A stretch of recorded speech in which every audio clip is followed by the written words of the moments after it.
In this conversation, we go deep into how relationships either become a direct gateway to true freedom or a way people keep themselves stuck in limiting beliefs, stories, and conditioning. We go deep into the distinct challenges men and women face in today's world in intimacy, love, and relationships. Into how early loss shapes identity and masculinity for men.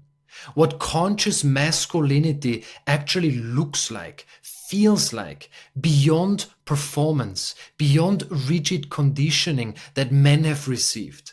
And we also go deep into the limiting stories many women carry into intimacy, relationships, and life itself.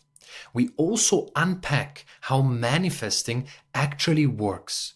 Do you just surrender and let go of all control? Or do you set an intention and then actively work toward the reality you want to create? What is the balance? There are different teachings, but what does it mean to actually embody this in our lived experience? How does this actually turn into a clear practice? We close by touching on what it takes to remain present, grounded, and alive in a world that is increasingly shaped by AI and offers countless distractions. This is a rich and wide-ranging episode, and I know you'll receive a lot of value from it. My guest today is Peter Crone. Peter has spent decades working in the field of human freedom and the end of suffering. He has coached Olympic athletes, professional sports teams, global leaders, and public figures, including Tom Cruise. And he has spoken on stages and within organizations all around the world. His work centers on revealing the unseen beliefs and assumptions that shape how people experience life, so struggle can fall away and freedom can be experienced, can become a lived reality. If you are listening and not yet subscribed, I invite you to subscribe now to the show so you never miss the next episode. My name is Lorin Kren, and I'm a coach, author, and hypnotherapist. I help you to understand masculine and feminine dynamics at the deepest level. I want to go very deep here directly with you, Peter. You've said that relationships, these are your own words, are the greatest conduit to self-realization if we're willing to pay attention. Otherwise, in your own words, which is really powerful, they become simply a way to maintain our limitations. Yeah, I mean, if you understand the nature of life and the fabric of what it is to be alive, everything that we experience is by virtue of relating, like the energy of relativity, right? We don't know anything without that experience, meaning consciousness as a unified source of everything has no experience without the illusion of diversity or separation. So relationships, particularly romantic ones, where we get a little bit sort of more vulnerable, a little bit more under the hood of our own identities, is, as you quoted me, the greatest conduit for self-realization or awakening. Because if you look at the fabric of time and space, the dimensions that we seem to traffic in, I would assert they're actually within us, but they are akin to the mirror that we look at, usually in the morning when we go and brush our teeth or wash our face. So relationships are that equivalent. We get to see where we are fundamentally typically stuck or oblivious to our own limitations, courtesy of somebody else or somebody's else. And so if you're willing to look, as I said, then it's the greatest form of awakening. If you're not, then it's the greatest form of validation, right? Meaning we get to be right, we blame other people, and we become victims of our own conditioning. And we blame other people. Well, it's because of my mom, it's because of my dad, it's because of my spouse, or whatever it is. But if you may have, heard one of my other quotes, I say, life will present you with people and circumstances to reveal where you're not free. So if you're willing to look through that lens, then relationships are a gift to see where am I not okay with things and where am I still in the world of victimhood, blaming my circumstances and those around me for my own suffering, which is a very disempowering perspective. The way I like to describe it sometimes is that in relationships, it's the embodiment piece. Because in so many other areas of our life, we can tell ourselves a story and we might get away with it in a sense of kind of talking about intellectual or spiritual bypassing. And yet in relationships, it's still possible, obviously, when both are in a kind of unconscious dynamic, as you said, kind of validating each other's core wounds that they are right at a subconscious level. But at the same time, when we pay attention, that's where the embodiment piece starts to happen. How have you noticed your journey of embodiment deepening through relationship? Gosh, how have I noticed? I mean, that's been really the arc of my own evolution has really been through romantic relationships. I mean, others for sure play their part, but I think until such time that we become sufficiently vulnerable through what we declare as love, which I think is sometimes a misnomer for people, but I have grown immensely courtesy of all the relationships I've had. Sometimes like a spiritual 2x4 around the head, is really not very pleasant. And sometimes just very, a gentle insight that was like, oh, wow, I'd never realized that was the way that I interpreted, communicated, listened, or whatever it is. So I'm grateful for all of the relationships I've had that have been meaningful. I think if there isn't a depth of connection, then the real internal transformations tend not to happen. So, I've certainly had some relationships that are a little bit more superficial or just fun, but for those that have been meaningful and heartfelt, I definitely have been humbled a few times, with regards to my own maturity or lack thereof, early on, and realizing, I think, just even in the last year or so, I recognize that one of my deepest forms of conditioning is that fierce independence, right? Like I'm very, very comfortable by myself. I love my own company. I'm prolifically creative, so I've got a myriad of projects that I'm always working on. There's no boredom in my life. I'm being pulled to every corner of the globe to speak, to help, to work, to, align with people. And so there's never any malaise in my life being by myself. But as a result, and you don't have to be a rocket scientist, you might know my story. I was orphaned by 17. My mom died when I was 7. My dad went to work when I was 17, never came back. And so for, 3+ decades, I've been pretty good at being by myself. And that's not necessarily the greatest conduit for affinity with another. And so that's something that even of late I've realized the distinction between me being free from the suffering of life. Like I don't consider myself to be at the effect of life at all. I'm not a victim. I'm totally okay with whatever happens. It might not be my personal preference, but it doesn't upset me. But then, to be freedom with somebody, in partnership is, I think, the next evolution that I'm now exploring, which is really powerful. So yeah, relationships have been the number one inspiration for my evolution, for sure. Thank you for sharing about your journey, losing your mother at 7 and your father at 17. I lost my father to cancer when I was 14 years old. And specifically talking about the loss of the masculine role model, that journey for you when you lost your healthy masculine role model, how did you find safety, security, and started to feel powerful in your masculine energy? I think to begin with, I didn't. I think at 17, there's this sort of false bravado that we all have, thinking that we know how to manage ourselves, how to function in life. And it's sort of, true oblivion, right? Like we're just unconscious, ignorant. And so that was a long time coming for me to really discover my own healthy masculine, not the masculine that is built on performance or competition, but really a masculine that's founded in self, worth and grounded in my own true essence. That took a while.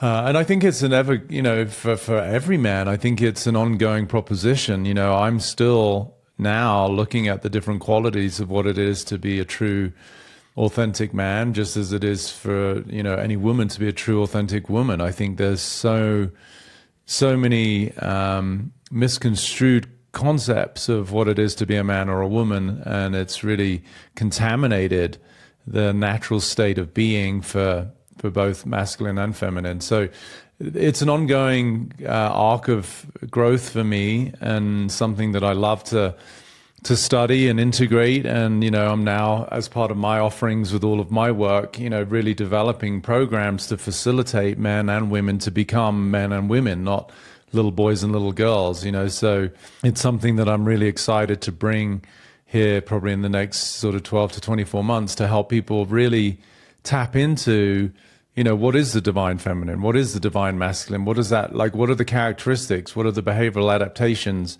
that we've used either in a maladaptive way to survive, or that when we tap into the true essence of what it is to be a real man and a real woman, what does that look like? Most people don't have good role models. As for you, I'm sorry to hear about your dad, but when you're stripped of a father figure or a mother figure at an early age, first of all, you lose that archetype, but, with no judgment of any parents, to what degree was that mum or dad even a good archetype in the first place? Oftentimes they're not the greatest role models because they're human beings doing the best they can as well, and they have their own traumas and shortcomings and fears and inadequacies. So I think the world needs a blueprint for what it is to be somebody who's truly embodied in their masculine and feminine. So it's an ongoing proposition. It's something that I love to explore. And I'm still in the finding process, I think, but at the same time, I feel pretty proud of, where I've gotten to as a man relative to really not having any, foundation from my parents, because they obviously exited at a quite young age. The journey from boy to man. What would you say is the most important aspect about this journey, about this initiation? Oh, that's a good question. There's so many different facets, but I think, sovereignty, if I were to put it in one word, and then the one word that I really find is usually absent for most human beings is responsibility or accountability. I think they're sort of synonyms. But I think, there's a dependency that is innate, right, with being a child, right? You can't fault a child who needs shelter and food and protection. So there's that transition. And I don't think it's an overnight thing. I think back in the day, what we do miss is these initiation periods that boys used to go through. Like maybe you send a 15, 16-year-old kid out into the wild for 3 or 4 nights and he's got to figure it out, We don't do that anymore. It's sort of you sit in front of a couch and play your Nintendos or watch Netflix, and apparently you become a man. But so I think, responsibility, accountability, and self-ownership are probably the biggest qualities that I find missing even in some of my peers, without any judgment or criticism, where they're still being driven by these subtle underlying feelings of inadequacy, insecurity, and scarcity, which has them be at the effect of life or put too much pressure on their partner, girlfriend, wife, whatever it is, to baby them a little bit. And I know many women feel that, but it's also reciprocated, right? There's a lot of women out there who are still, I know it's cliche, but being driven by their daddy wound, and wanting the man to sort of mollycoddle them. So I think there's this maladaption and this feeling of inadequacy on both sides, where I think a lot of men struggle with the absence of community, the absence of tribe. And so this is why men are highly skewed more towards suicide than women. Women tend to be much better at opening up, being vulnerable, and speaking to each other, because I think they're blessed with the faculty of listening to each other. Women know how to listen, men not so well. And so I think men struggle to find, community. So I there's sort of one cautionary disclaimer there, which is, yes, to be responsible, accountable, and be your own man, but also that includes having some sort of companionship with other men, so that there is a feeling of support. But I would wrap it up in saying that a boy is at the effect of life because he's looking through the lens of dependency, whereas a man is no longer at the effect of life, but rather is the author of his own existence. And there's an entirely different level of accountability, responsibility, and dominion that, a man has when he realizes that he is the master of his own fate. I heard you say something really deep, and I think a lot of people would not express that with the courage you did. But you mentioned that the loss of your parents, even though incredibly painful, in a way it also set something free. Or the terminology I believe you used was it set you free on your path to embody your sense of manhood.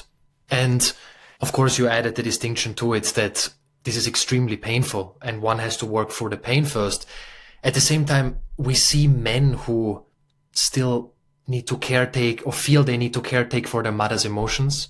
They need to still prove themselves to their father. Can you talk a little bit more about that? One, the pain, yes, but then what do you mean by it set you free? Was it around expectations, no longer needing to prove something to them? To a certain degree, I think it's commonplace, particularly I think for the masculine, maybe less so for the feminine, but where the boy is under the illusion that he's meant to fulfill on some sort of dharma or destiny that was to appease the father. Like it's commonplace, of course, where if a father has a business, oftentimes the children, particularly the son, will come into, the corporation and help take over and eventually sort of be the new custodian of that company. So I think there is a sort of an unwritten expectation for sure that, whatever it is, I mean, it's cliche that the parents want the son to be a doctor or the daughter to be a lawyer or whatever it is. And so even though those conversations might be far and few between, the child hears where there's the assignment of value, right? Like we all want to feel worthy. We all want to feel loved, and they tend to be collapsed. So if a child hears that, maybe the parents are doctors, and so there's this sort of insinuation that the child should continue that legacy and become a doctor because that's how you become revered in the community. That's what gives you stability financially and a bit of status in the world. But underneath it, maybe that child really wanted to be a dancer, an artist, I don't know, a mechanic, whatever it is. And so I think there is, for many people, subtle pressure and sometimes not so subtle. Sometimes parents are overtly, outwardly spoken about what they want their children to do. We see this in all of those cliche pageant things where, girls have got an undue amount of emphasis on appearance, whereas for men there's, the same sort of pressure, but it tends to be financially. So for me, to address your question, I feel, yeah, I mean, it's horrific. I still wish at times I could just sit down with my dad and my mom and get to know them as adults. Because, when you're a kid, you have no interest in learning about their history, their upbringing. And now as a man, I would love to have learned, what did they go through in their marriage? What did they go through in their childhood? And understand the arc of their journey. But nonetheless, spiritually, without sounding too esoteric, we clearly had a soul agreement between the three of us that they ran the course of their life. And then, it may sound too philosophical for many people, but I feel that it afforded me the absence of expectation, right? It was the removal of any unwritten rules as to who Peter Crone was supposed to become, because those voices were now gone, and again, for a lot of people, their parents might have died, but they still have the legacy of what they're supposed to fulfill on. I didn't have that. So I think it did set me up for, ironically, my whole messaging is around freedom. and I know this to be true because I hear so many of my peers now who are dealing with sick parents, right? They're having to go to hospital visits, doctor's visits, they're putting their parents in hospice. And I was talking to somebody not that long ago, probably the last couple of weeks, who was under the impression that whilst they felt guilty saying it, they said, at one level, I'm kind of looking forward to the passing of, in this case, their dad, because one, the dad is sick and he doesn't want to see his dad in pain. But then he said, two, I feel like I'll be able to breathe a sigh of relief because I can now just get on with my life. And I think that's probably, more common than people are willing to maybe admit, that there's an energetic and a biological bond, right, between parents and children. And there's this sort of, again, invisible container, I think, that most children live within based on the narratives that they've heard for, let's face it, usually 3, 4, 5 decades that their parents have been around. And so many of those get severed when the parents die, and there's this new sense of liberation that a lot of children feel, where it's like, okay, I don't have to, quote unquote, put up with the judgment, the criticism, feel like I've let my parents down. And so, as sad as it is to say, the demise of a parent is oftentimes the rejuvenation of a child into a new possibility for how they can now live their life. So I guess I circumnavigated that whole thing, from the age of 17, but that doesn't mean it was easy. What would you say to a man who's worried, who's identified with their role, or they see masculinity as my ability to provide? And then, of course, that creates so much scarcity and limitation. How would you help such a man shift? I think you have beautiful questions. I think it's on both sides. But and again, if we look at the stereotypes, so the masculine, it tends to be around, providing, which I would put under the auspices of performing. And for women, it tends to be around beauty and appearance, right? These are very cliche stereotypes, but nonetheless, they're very embedded into current society. So, for a man who's struggling, I would, first of all, as I always do, I just want to lead with love, right? It's okay. It's okay to feel even the sense of inadequacy. It's okay as a man to feel like let's say he's married and even has kids, and he's not providing or not to the level that he wants, or even, God forbid, his partner is, judging him for the absence of provision. What that human being needs more than anything is support, is love, is compassion, is acceptance. So that's where I would start, because invariably in the absence of those qualities of holding and seeing somebody and really hearing somebody, they are going to be living in a world of fear and pressure, which is, the precursor to not performing, right? So if we look at it just energetically, if somebody is feeling inadequate, well, then they're probably being informed by a sense of fear as the primary emotion.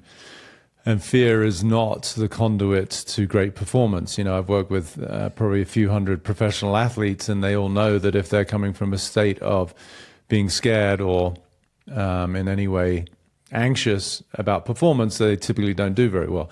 So that would be the first antidote, is to love and support that man in the position that he's in and allow him to know that it's okay to be scared. It's okay to feel inadequate. Then we want to sort of start to do the deeper dive into, how long has that been there? Like, is this a typical way that you feel about yourself and relate to life?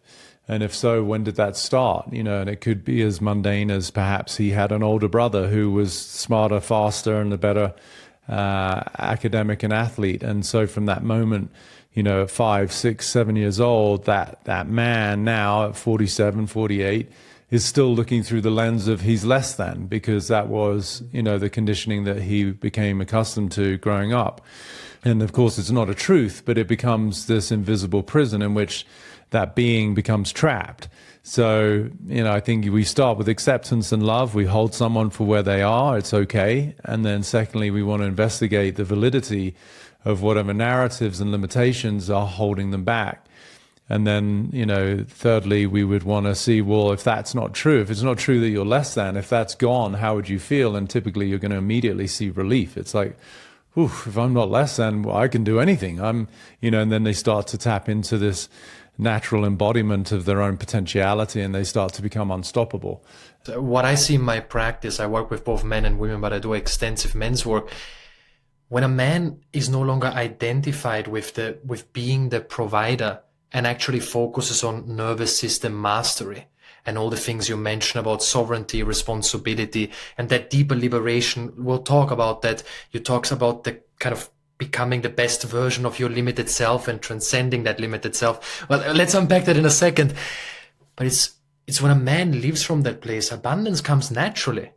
I've never seen anyone who lives from that place or accesses that place not create abundance. Yeah, and it's also to really recognize and help people remember that worth as it relates to the human level, is a complete story, right? Like that might fluctuate during the course of your life, but your inherent value is untouchable. You know, you're literally the only you on the planet. You're a being who has all of the same attributes and characteristics and qualities of any other being. And so when people really start to understand that their worth is inherent, it's not something that's earned because of performance. It's not something that you deserve because of what you accomplished. It's there. And so in the absence of the stories to the contrary, then you start to just tap into that and live from that energy of abundance and self-worth because it's innate. It's not something that you have to work at.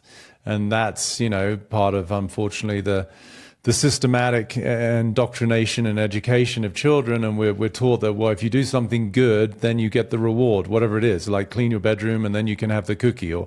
And so we're under the impression that in order to get love or acknowledgement or value, we have to do something, versus really re-educating people to understand, no, that your love and your capacity to be loved is innate. There's nothing you have to do. Like a baby, when it's born, is being showered and inundated with love, and, you know, oh my gosh, it's a miracle. The baby hasn't done shit, you know, like the baby is just lying there, vomiting, screaming, crying, laughing, and yet we see this as one of the most precious commodities in existence.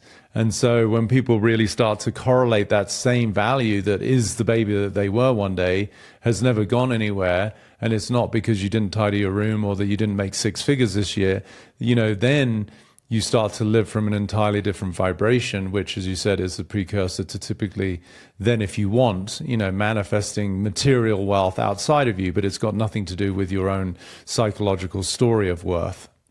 You talk about dissolving the kind of mental prison that people find themselves in. I love that sentence that you say that people become the best version of their limited self. They become the best version of unworthiness. Maybe they make material success at the highest level, but they still operate from a total prison, essentially.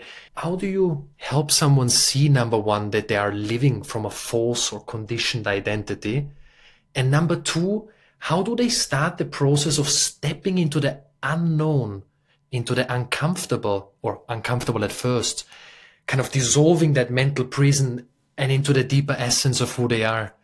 A bit of a question, isn't it? Yeah, no, absolutely. And I guess it's, you know, if I were to say that I have a talent or a gift, that's it, right? Is so first of all, people have to be willing to look. And, you know, this is why I love that people from all around the world will sign up for my mastermind and they go on this journey of that kind of inquiry, right? People come to me with whatever their problems are. And then we unpack it and go, okay, well, is it really because you can't find a relationship? Is it really because you can't make money? Is it really because you have this health issue? Or is there something deeper going on? It's like Carl Jung had a great quote. He said, until the unconscious is made conscious, it will drive your life and you'll call it fate.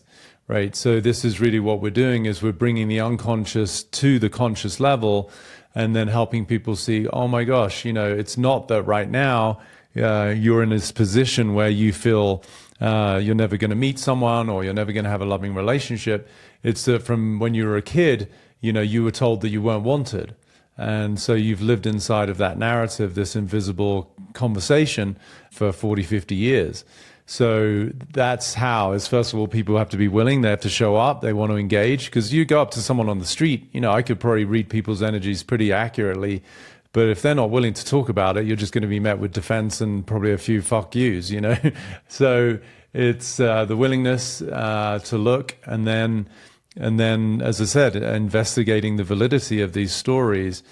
And then, yes, it can be scary, but it's not. It's usually euphoric, right? Because it's like taking off a tight shoe. You know, if you've been living inside of a constraint that has become normalized, one, you become accustomed to it to the point that you don't even know it's there anymore. But then two, when it's revisited, you start to see the cost of what it's like to live inside of a world where you don't think you're good enough. There's something wrong with you. You're not loved. You're not wanted. You know, then the flood works. The tears, the emotions that have been associated with that all comes out, you know, and that's really beautiful. That can be uncomfortable for somebody, but it's also very liberating because it's all of this stored emotion and feeling And then typically it's less about being scared of the unknown. It's more you get this sense of feeling vital and alive with the possibility of who could you be in the absence of that previous constraint. And that's one of the things that I love to talk about, is helping people understand that it doesn't matter how hard you try to manifest a life that you say you want. If it's in conflict with your deeper conditioning, you're just hitting your head against the wall. And that's when people start to see that, they're like, holy shit, every human being is wired and programmed to think, feel, and act a certain way. So if that's not in harmony with the desires and dreams and aspirations that you have, you can try all you want. And some people will attain some of them, but then they'll usually sabotage them, or it will be at a great expense to their health or their relationships because they're trying to force something.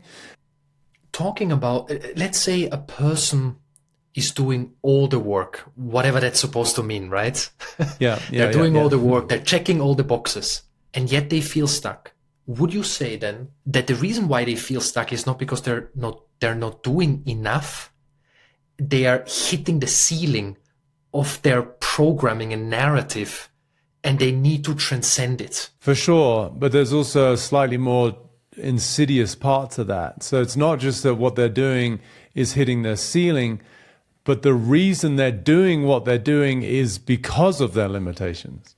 You see, it's so slippery, right? So all of the actions that anybody does, their behaviors are a continuum, right? They're inextricably connected to their way of viewing life. You know, the way that people view life, their perspective is what informs the way they feel, the way they act, and consequently the results they get. So whatever anyone's doing with all of the best intentions is typically being driven by the unconscious conditioning that they're oblivious to. That's why it takes real introspection and reflection to work with somebody who can point out these blind spots, because otherwise what becomes normal for you is not natural, but it is in line with your programming.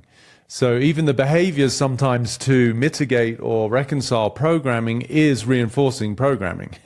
So someone doing the 3-hour meditation, say, but they're doing it from the programming of, I am not good enough, I need to get rid of, might have far fewer results than the person doing a 1-minute meditation, but they're doing it from a place of, I am already good enough. Absolutely. Frequency precedes form is one of my, many quotes. So the frequency by which we function, view ourselves, and we live from will generate the form around us.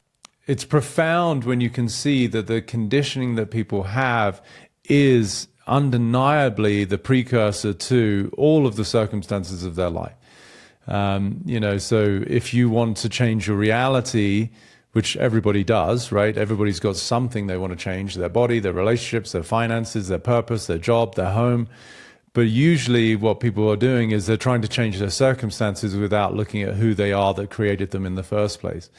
And so until such time that you really shift the frequency of who you are, then it's going to be a little bit of a foot on the brake, foot on the accelerator scenario for trying to change your circumstances. And that's why I love using the analogy of a radio, because everybody gets it. Like, an old school radio that you would tune into a particular frequency. At that frequency, there is the effortless connection with the music on that same frequency. There's no effort required. It doesn't require willpower or force. It's there automatically. So if you're say on classic rock, but what you want is R&B, well, it's not about staying at classic rock, which would be, I'm going to be stuck to my own programming, but I'm going to try and force different outcomes. You have to shift the frequency of who you are, at which point R&B will become effortlessly available to you. And the same applies to health, wealth, and relationships once people really get it. Let's talk about we touched upon manifestation a little bit here.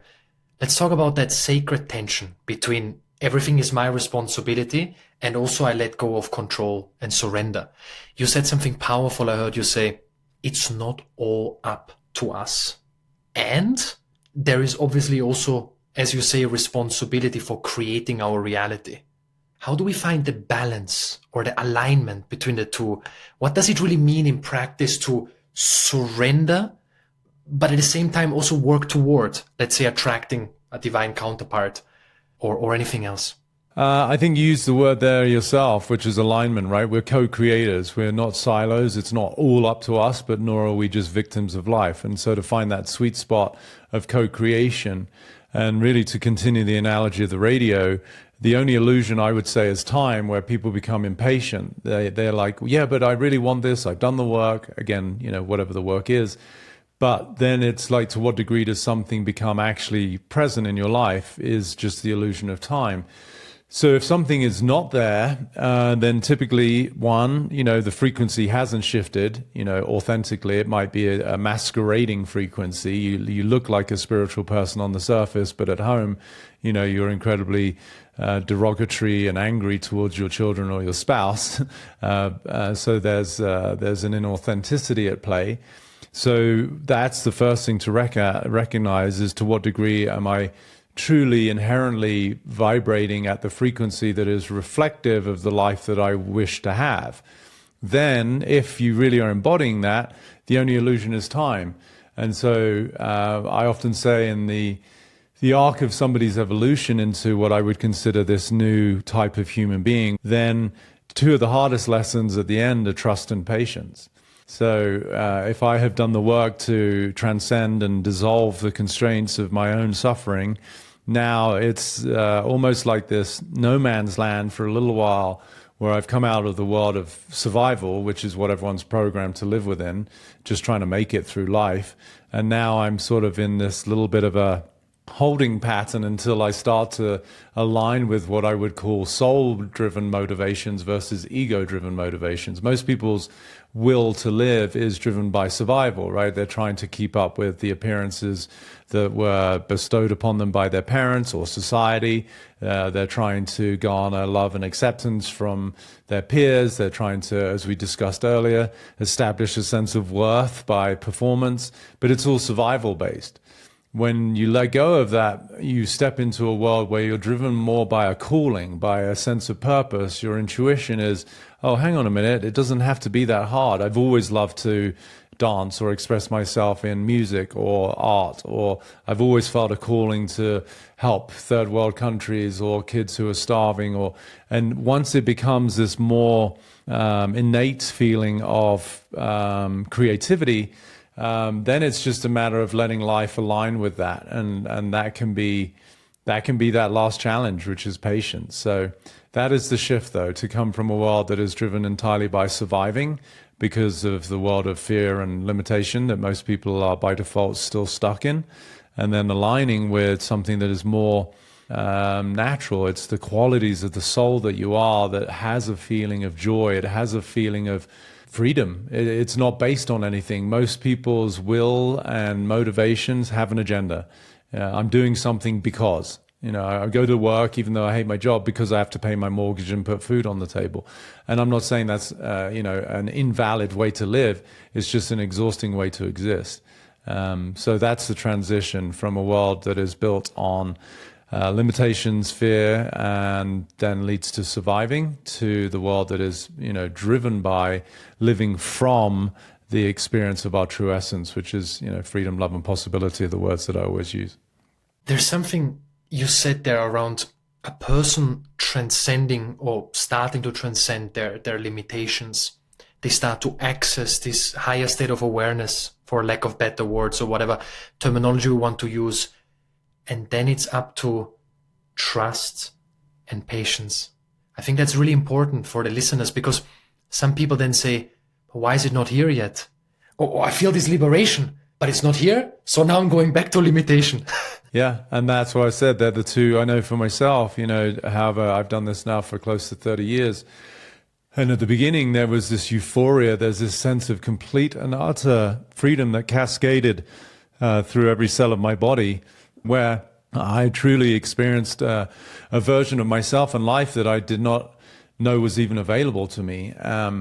That didn't mean all of a sudden I had millions of dollars in my bank account, or, that I was being asked to fly around the world as I am now to speak to some of the who's who in sports and business and entertainment. But it was nonetheless the foundation upon which all of that got to exist. So, it's knowing that there is a there is an arc, to going from a world that is built on the premise that you are an individual separate who has to fight for existence, to then recognizing the unity and even in physics, the unified field of which we're all a part, right? That I'm not separate.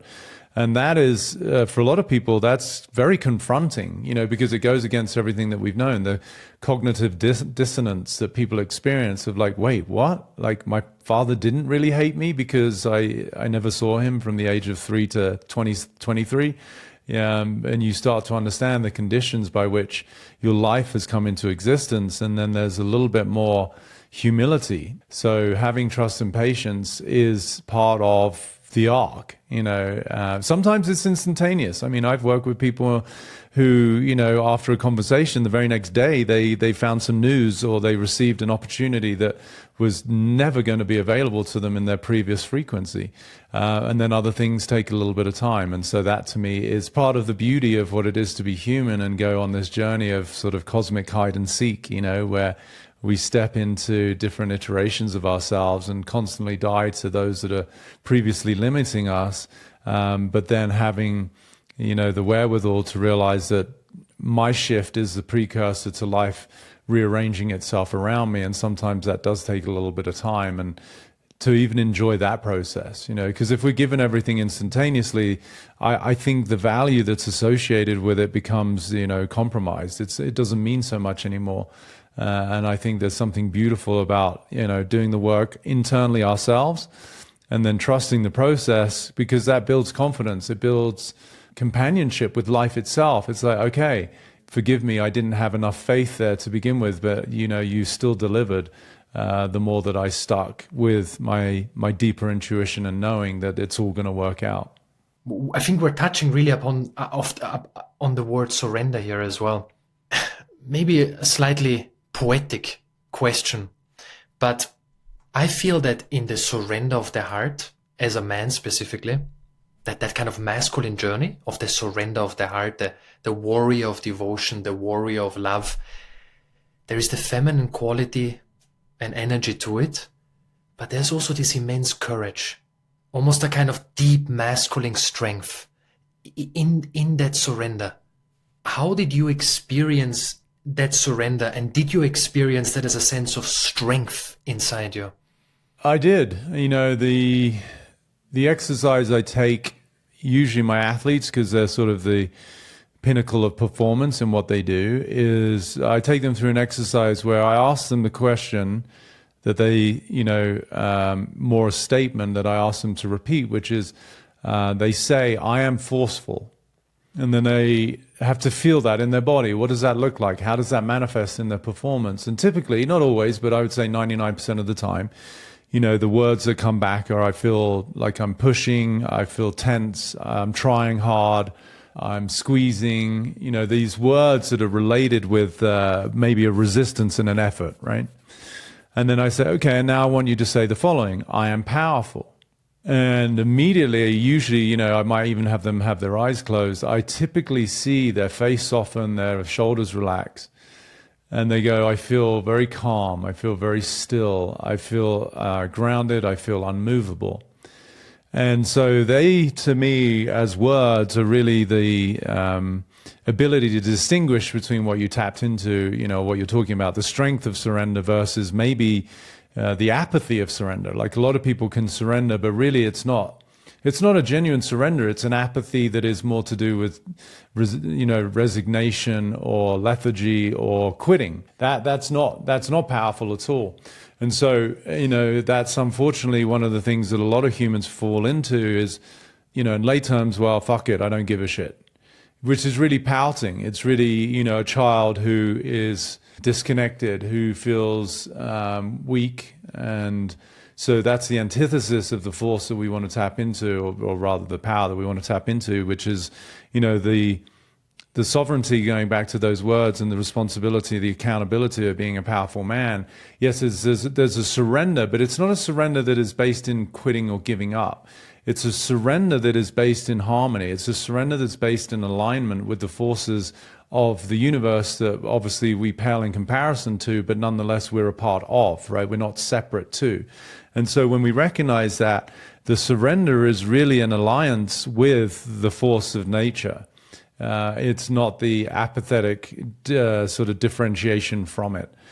And that, to me, is an entirely different way to live life, where surrender is actually the coupling of my force with, the power of Mother Nature and life itself. It's where the surrender, ironically, is to the part of me that felt it was all up to me, that was trying to force things to happen. And a true surrender is where I align with the way things are naturally meant to happen. And I'm not separate to that. So that's the way I would distinguish it, is the difference between one, ego-driven, which is all about separation survival, which has a forceful nature to it, and two, which is recognizing that I'm not a separate entity, that I am inherently connected with all things, and for that reason, I am absolutely bestowed with the essence of power. And it's easier to force, to push, to try, I'd say, than to truly surrender. It's only easier because of what's become normalized. It's not easy in terms of actual physics or truth, right? It's easier because it's familiar. It's not easy in terms of reality. Great distinction. There is one topic, as the last one I want to dive into with you. AI, the rapid advancement of technology, algorithms becoming more seductive, people getting more sucked into technology. You say your product is freedom, or your deepest offering to the world is helping people free their minds, free their spirits, free their souls. With the rapid advancement of technology, and specifically AI, which I see as much more seductive than what has been there previously, how can people stay in that state of freedom?